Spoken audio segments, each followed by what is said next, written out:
अब तक आपने देखा था कि काली नागिन की बातों पे भरोसा करके अमृता नागिन उसे नागमणि सौंप देती है और वहाँ से चली जाती है। उसके वहाँ से जाते ही काली नागिन तुरंत शैतान परी को बुलाती है और उससे कहती है, शैतान परी, तुम जल्दी से इस नागमणि को अपने साथ ले जाओ और कुछ दिन अपने पास ही रखना। मैं बस कुछ दिनों बाद ही ये नागमणि तुमसे लेने आऊंगी।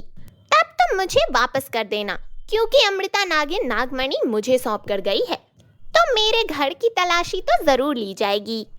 तुम नागमणि का बहुत ख्याल रखना शैतान परी, मैं तुम पर भरोसा कर रही हूँ। मैं इस नागमणि को अपनी जान से भी ज्यादा संभाल कर रखूंगी।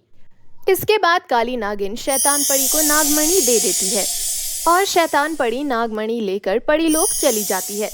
दूसरी तरफ कुछ देर बाद जब अमृता नागिन वापस लौटती है तो वो काली नागिन को रोता हुआ देखती है और उससे पूछती है, क्या हुआ काली नागिन, तुम रो क्यों रही हो? सब कुछ ठीक तो है ना? नागमणि तो सुरक्षित है ना?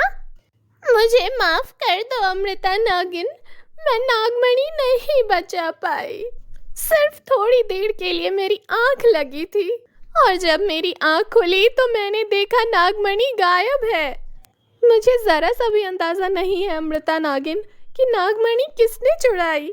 मुझे तो कुछ समझ नहीं आ रहा कि मैं क्या करूं। देखते ही देखते नागमणि चोरी होने की बात पूरे नागलोक में आग की तरह फैल जाती है। नागरानी इस बात से बहुत क्रोधित होती है और वो काली नागिन के घर की पूरी तरह से तलाशी लेती है, परंतु उन्हें काली नागिन के घर में नागमणि नहीं मिलती।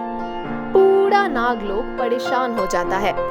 अब इधर कुछ दिनों के बाद काली नागिन शैतान परी से मिलने जाती है और कहती है, तुम्हारा बहुत बहुत शुक्रिया शैतान परी कि तुमने नागमणि संभाल के रखी है, लेकिन आज मैं उसे वापस लेने आई हूँ। लाओ, मुझे मेरी नागमणि दे दो। कैसी नागमणि? तुम किस नागमणि की बात कर रही हो? माफ करना, मेरे पास तुम्हारी कोई नागमणि नहीं है। ये तुम कैसी बातें कर रही हो शैतान परी? तुम्हें मेरे क्रोध का अंदाजा नहीं है। अगर मुझे मेरी नागमणि नहीं वापस की तो मैं तुम्हारा पूरा परीलोक उजाड़ के रख दूंगी। अच्छा बिना नागमणि के तुम नाग नागिन कुछ भी नहीं हो और नागमणि मेरे पास है। उस हिसाब से देखे तो शक्तिशाली तो मैं हुई ना। काली नागिन और शैतान परी में युद्ध शुरू हो जाता है, लेकिन नागमणि की शक्ति से शैतान परी काली नागिन को घायल कर देती है। अब घायल हालत में ही काली नागिन को नागलोक की ओर भागना पड़ता है। काली नागिन को अब बहुत ही दुख हो रहा था। हे भोलेनाथ, मुझे माफ कर देना। आपके दिए आशीर्वाद को मैंने किसी और के हाथों में दे दिया। लालच में आकर मैंने कितना बड़ा पाप कर दिया। मेरी सहायता करो भोलेनाथ, मेरी सहायता करो। कोई तो राह दिखाओ मुझे, मैं क्या करूं? तभी काली नागिन के चारों तरफ रोशनी हो जाती है और उसे एक आवाज सुनाई देती है और वो आवाज भोलेनाथ की थी। काली नागिन, तुमने बहुत बड़ा पाप किया है, साथ ही नागिनों के साथ धोखा भी किया है। अगर तुम अपने पापों का प्रायश्चित करना चाहती हो तो जाके नागरानी और अमृता नागिन को सारी सच्चाई बता दो। उन दोनों का हृदय बहुत अच्छा है, वो तुम्हारी मदद जरूर करेंगे।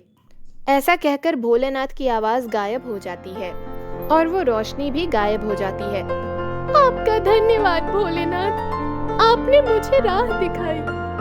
काली नागिन अब नागरानी और अमृता नागिन के पास जाती है और उन्हें सारी बात बताती है, साथ ही उनसे माफी भी मांगती है। आप दोनों मुझे माफ कर दीजिए। लालच में आके मैंने इतना बड़ा पाप कर दिया, लेकिन उस शैतान परी ने मुझे ही धोखा दे दिया। मैं अपने पापों का प्रायश्चित करना चाहती हूँ। काली नागिन, अभी हमारे पास इन सब चीजों के लिए वक्त नहीं है, क्योंकि नागमणि शैतान परी के पास है तो वो बहुत शक्तिशाली है। परंतु अगर हम सारी नागिनें मिलकर शैतान परी पर वार करेंगे तो उसका अंत निश्चित है। चलो मेरे साथ। उसके बाद नागलोक के सभी नाग नागिन परीलोक पहुंच जाते हैं, जिसके बाद शैतान परी सहित ढेर सारी परियां नाग नागिनों के साथ लड़ाई करने आ जाती हैं। इस प्रकार नागिन और परियों में युद्ध प्रारंभ हो जाता है। सभी परियों को डसने के बाद सभी नाग नागिन एक साथ मिलकर शैतान परी पर वार करते हैं। और उनके ऐसा करते ही शैतान परी की मृत्यु हो जाती है। शैतान परी की मृत्यु होते ही सारे नाग नागिन बहुत खुश होते हैं और खुशी खुशी अपनी नागमणि लेकर वापस नागलोक आ जाते हैं। नागलोक वापस आने के बाद नागरानी अमृता नागिन से कहती है, ये लो अमृता नागिन अपनी अमानत, परंतु अब से किसी पर भरोसा करने से पहले थोड़ी देर सोच लेना। जी बिल्कुल नागरानी, इस घटना ने तो मुझे और सावधान कर दिया है। काली नागिन वहीं पर सर झुकाए खड़ी थी। नागरानी काली नागिन से कहती है, तुमने देखा काली नागिन, शैतान परी परीलोक में कितना सबको परेशान करती है, परंतु फिर भी उस पर मुसीबत आते ही पूरा परीलोक हमसे लड़ने आया और तुम अपनों से लड़ने के लिए दूसरों का साथ मांगने चली गई। मुझे उम्मीद है इस घटना से तुम्हें इतना तो समझ आ ही गया होगा कि अपने अपने होते हैं। मुझे माफ कर दीजिए नागरानी, आज के बाद मैं ऐसा कभी नहीं करूंगी। नागरानी समेत पूरा नागलोक काली नागिन को माफ कर देता है। उस दिन के बाद से काली नागिन का व्यवहार बहुत अच्छा हो जाता है और सभी खुशी खुशी रहने